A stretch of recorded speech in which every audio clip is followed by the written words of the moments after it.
I just begin by asking you, what exactly is the policy change you've announced today?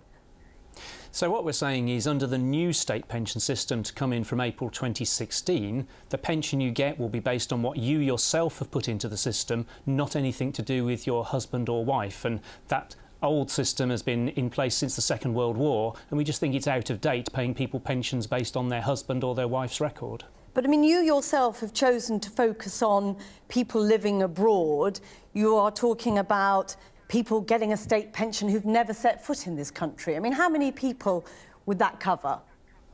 So of the more than 200,000 pensions that we pay outside the UK to people based on a spouse, generally a husband's record, more than half of those people have no national insurance record at all. In other words, the whole pension is to do with their spouse. But they may well be British, though, mightn't they? The whole point of this pension is that it is based on your spouse's contributions. So it doesn't matter that they haven't had any contributions. It would be exceptionally unlikely for most of them to be British, in the sense that if you've spent time in Britain, if you've worked or brought up a family or cared or, you know, been unemployed, all of those things give you rights under the pension system. But many of these folk have got no rights at all in their own right. And we're simply saying, I think people would be astonished to know you can get a British pension for 20 or 25 years without ever contributed to the system, but British or foreign. But that is the point of this particular pension, isn't it? That it is based on your spouse's contributions. So it may well be that these people are people who've retired to Spain after their husband or wife has worked for 40 years here. But the question is, what have they themselves been doing all their life? If they've been, for example, contributing to the British system, they will get their own pension in their own right. The folk we're talking about don't have those pensions in their own right, so we don't know their nationality. Some will be British, some won't be. What we're saying is a fair and sensible... But you have focused on nationality in a way by talking about these are people who have never stepped foot into Britain. You have put the focus on those people. Why have you done that?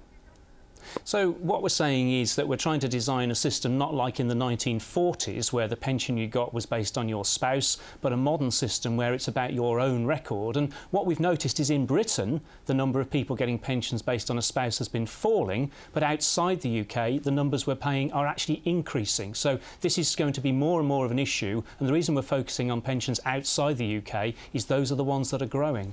You see, critics would say that the reason you're focusing on this very small subset of people who claim this married person's allowance, who live abroad, is because you are chasing the tail of Ukip. You are trying to win back some of the votes you lost last week. Well, I think if we could write a pensions bill in 2 days, that might be true. But we've been working on these plans for several years: green papers, white papers, you're putting draft on it bills. Today, isn't it? Because fundamentally, this is about a change that will affect possibly millions of people living here in Britain. But you have chosen to focus this on a small group of people who, as you put it, have never set foot in Britain. That's a very different tone, isn't it?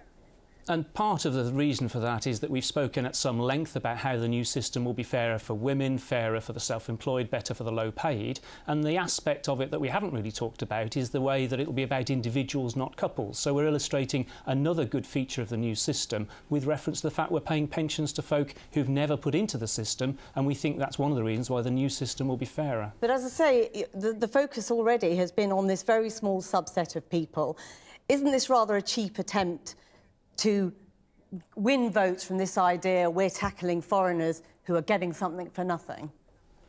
Well, you say very, very small. I mean, we're talking over 200,000 people and rising. We're talking 400... But it's not 200,000 people that you know factually have never stepped into this country, is it? Well, as I say, over half of those have no national insurance record at all. And given that you can get a national insurance record from just working for 1 year, it means that many of these people have very little contact with the country. And we are talking over £400 million, so it's not a trivial amount of money. And at a time when money is tight, we want to focus that money on people who've put cash into the British system.